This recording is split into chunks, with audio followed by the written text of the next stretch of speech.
देश के लिए कुछ करना है, 39 साल का हमारा पिछला बैंक बैलेंस है हमारे पास, तो घर में तो नहीं बैठ सकते। तो इसलिए आज इस्तीफा हमने दिया कि बीएसपी के इतिहास में ये रिकॉर्ड है कि या तो एक टर्नओवर में कुछ दिनों के बाद निकाल दिया जाता है या पार्टी छोड़ के चला जाता है। ये हमारे और उनके रिश्ते की प्रति मैं उनको बांध के हरी डोरी को स्वागत करता हूँ।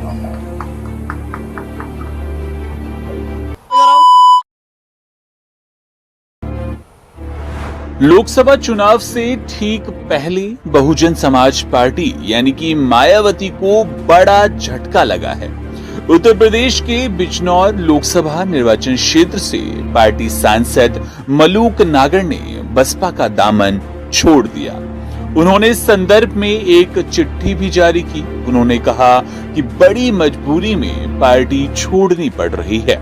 पार्टी छोड़ते वक्त क्या कुछ बोले, जरा इन्हें सुनिए। कई बार कड़वे घूंट भी भरे, चुप रहे, एमएलए नहीं लड़ाया गया, चुप रहे, एमपी नहीं लड़ाया गया, चुप रहे, स्टार प्रचारकों में भी सूची में नहीं डाला गया, चुप रहे। लेकिन देश के लिए काम करना चाहते हैं, देश के लोगों के लिए काम करना चाहते हैं, इसलिए आज मजबूरी में पार्टी छोड़नी पड़ रही है। कहीं नया घर तलाशेंगे। हाँ, तो आपने अच्छी बात कही कि देश के लिए आप कुछ करना चाहते हैं और नया घर तलाश रहे हैं। वो घर कौन सा होगा? भाजपा का घर है, आरएलडी का घर है, कहाँ कौन सा घर? पूरे देश में पहले 29 प्रदेश थे, भी 28 कहो या जम्मू कश्मीर को अलग अलग कहो, 30 प्रदेश कहो, सब में मेरे समर्थकों ने पेज बनाए हुए हैं। 4 लाख, 2 लाख, 3 लाख सब पे फॉलोवर हैं। तो सारे लोगों से चर्चा करके, सलाह मशवरा करके, जहां वो कहेंगे और फिर पार्टियों में बात करके जहां हमारा तालमेल बैठेगा, जल्दी आपको सूचना दे देंगे। एक सवाल और ये इस बार अभी तो ये मेरे हाथ में हो तो एकदम मैं तो लड़ता, और अभी तीसरा चरण, चौथा चरण, 5वां चरण, 6वां चरण, 7वां चरण काफी बाकी है। राजनीतिक संभावनाओं का खेल है। 39 सालों से मेरे घर में मेरे बड़े भाई कई बार विधायक रहे, चेयरमैन डिस्ट्रिक्ट बोर्ड रहे, मिनिस्टर रहे उत्तर प्रदेश सरकार में। मेरी वाइफ चेयरमैन डिस्ट्रिक्ट बोर्ड रही, मैं विधायक रहा और मैं एमपी हूं। पहली बार ऐसा हो रहा है जब हम ना एमएलए लड़े ना एमपी लड़े। देश के लिए कुछ करना है, 39 साल का हमारा पिछला बैंक बैलेंस है हमारे पास, तो घर में तो नहीं बैठ सकते।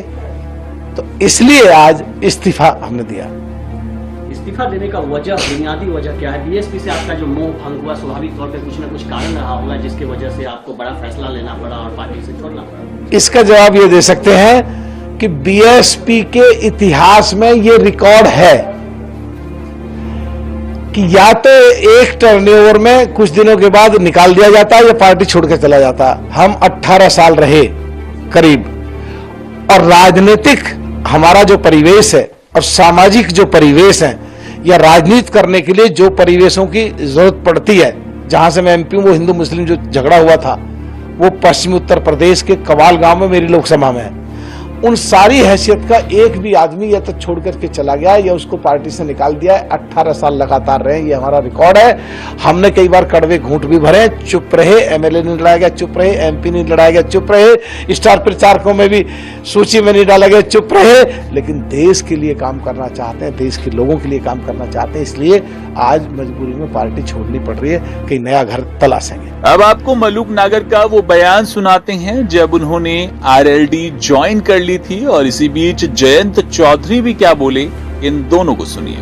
बहुत मजबूती मिलेगी, हमारी इमीडिएट 2024 की लोकसभा कैंपेन को मदद मिलेगी, एनडीए को बहुत मदद मिलेगी। सभी जगह प्रत्याशियों के लिए आप संपर्क करेंगे और पूरी ताकत लगाएंगे। उनका स्वागत करता हूँ। ये हरी डोरी जो प्राकृतिक निशानी है, हमें धरती माँ से जोड़ेगी और किसानों के प्रति जो हमारी एक संवेदनशीलता है, जिम्मेदारी है, उसको हमेशा याद दिलाएगी। और ये हमारे और उनके रिश्ते की प्रति मैं उनको बांध के हरी डोरी को स्वागत करता हूँ। ऐसा नहीं, अल्पसंख्यक की बात करना हमारे देश में कोई गुनाह थोड़ी, करनी चाहिए बात। जो भी लोग पिछड़ रहे हैं, जिस भी कारण से पिछड़ रहे हैं, राष्ट्र के नीतियों में, मुख्यधारा में, फोकस में उनको लाना चाहिए। और मैंने भी हाल में चिट्ठी लिखी है अपने सभी विधायकों को। मैंने ये कहा है कि 51%, क्योंकि 35% पहले मैंने चिट्ठी लिखी थी कि अनुसूचित जात के जो गांव हैं, जो बस्तियां हैं, जो आबादियां हैं, वहां आप अपनी निधि को लगाएंगे। प्लस 16% मैंने और अब प्रस्तावित किया।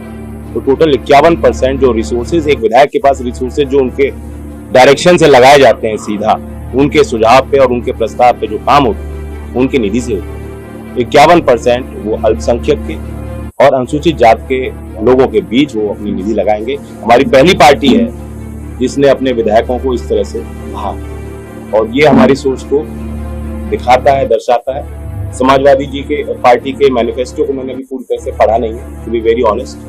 कल भी मैं मीटिंग्स में था, अभी मैं यहाँ से जाऊंगा डॉक्टर महेश शर्मा जी के क्षेत्र में भटौला गांव में मीटिंग है, उसके बाद हेमा मालिनी जी के लिए प्रचार करूंगा। और दुनिया गोल है, 2009 में वो मेरे लिए प्रचार करने आई थी और अब मैं उनके लिए प्रचार करने जा रहा हूँ।